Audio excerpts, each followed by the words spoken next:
Destinies was published in 2021 by Lucky Duck Games. It was designed by Michal Gołębiewski and Filip Miński and illustrated by Karolina Jędrzejak, Magdalena Leszczynska, and Irek Jelinski. In this game, 1 to 3 characters explore an app-driven world and try to fulfill their destinies before the other players. This is a dark fantasy world, and it's like a light RPG. You'll explore tiles, battle monsters, make dialogue choices with NPCs, visit shops, and so on. Story is everything in this game, so I'm going to focus mostly on the absolute basics of the first adventure and avoid spoilers as best I can. This won't always be possible though. Each destiny and goal are somewhat unique, and the card back shows your bio and 2 ways to achieve your destiny. Your background, destiny, and choices influence both gameplay and ending, which really makes things feel like part of an epic story. Once you've fulfilled a goal on your destiny card, you can begin your finale. This is a point of no return, and may take multiple turns to achieve. The first player to finish their finale wins. To break it down, explore the world, gain information, and achieve goals in order to fulfill your destiny. That's Destinies. Destinies with setup and takedown averages 2.5 hours. The game board expands during play, plus the player areas are the size of a placemat. You need at least 4 feet by 3.5 feet. There's no reading and, wait, did I say no reading? There's a ton of reading on the app, plus simple addition and subtraction. The theme is dark and complex, like The Lord of the Rings. Gameplay is fairly simple, although you'll need to keep a lot of things in mind as you and the other players travel.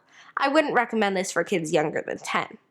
In our second game of Destinies, everything seemed to be going Dad Soldier's way. He was smashing rats, charming and helping NPCs, and rocketing towards fulfilling his destiny. I had some bad luck at the start, but a few items and good decisions later moved my Nud toward her finale. Mom's woodsman must have got lost in the forest. Anyhow, despite my late push, Dad won. We all had a good time though. Destiny's app was not ready when we began the game. There were minor typos, sure, but worse was a repeatable game-breaking moment in Scenario 4, The Brides of Blood and Iron. Like with their Chronicles of Crime games, Lucky Duck Games patched it quickly. I do like that if the app thinks there is an error, it offers a crown as an apology, and a second if you report the bug. I wish there was an in-app history like in Chronicles of Crime.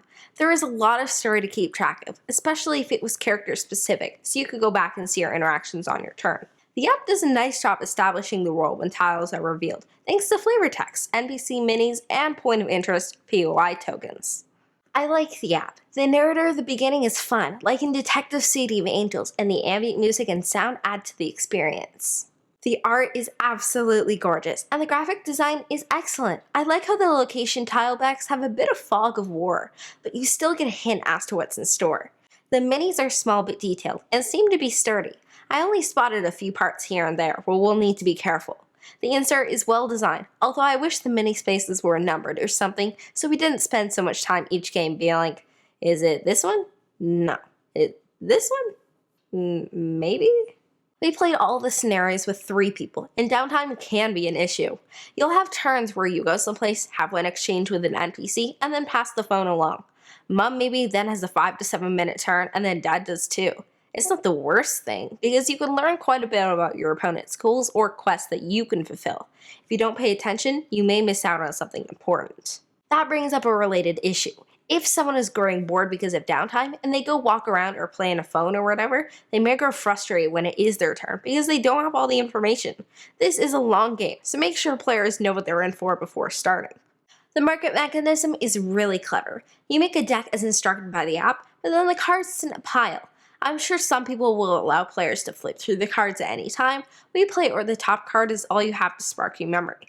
You might need to travel a few shots before hitting that torch you needed.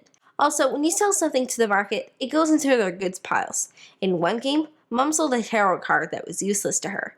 Dad traveled there to buy it because he needed it for his destiny. My favorite part of the game, even more than the story and exploring, is the skill system. Your character's starting stats might lead you to play a certain style because you don't want to waste time improving one of the 3 skills. This totally works because you could buy items to help you out in those rare times when you, say, need to fight your way out of danger. A clever player might be able to manipulate things with a junk stat, and losing points whenever the game instructs you allows you to benefit elsewhere. The fact that you refresh an effort die every turn and have ways to refresh more is a solid system. Do I push my luck this roll? I only need to roll a 4 to succeed twice. That's good enough, right? It's simple, but allows for lots of player decisions leading to interesting gaming moments. Speaking of mitigation, the Experience Crowns were a brilliant addition. Do you like stories like The Lord of the Rings and Dungeons and Dragons? Do you like exploring and leveling up while meeting a large cast of characters? Do you like games with multiple ways to solve puzzles and win? Then I highly recommend Destinies. The theme and app-driven gameplay won't be for everyone, and if you want the freedom of an RPG, you're best to stick with one of those. This is also a long game that can have a lot of downtime. In other words, there's a lot to consider before buying this game. Hopefully I helped you decide if it's right for you and your family/group.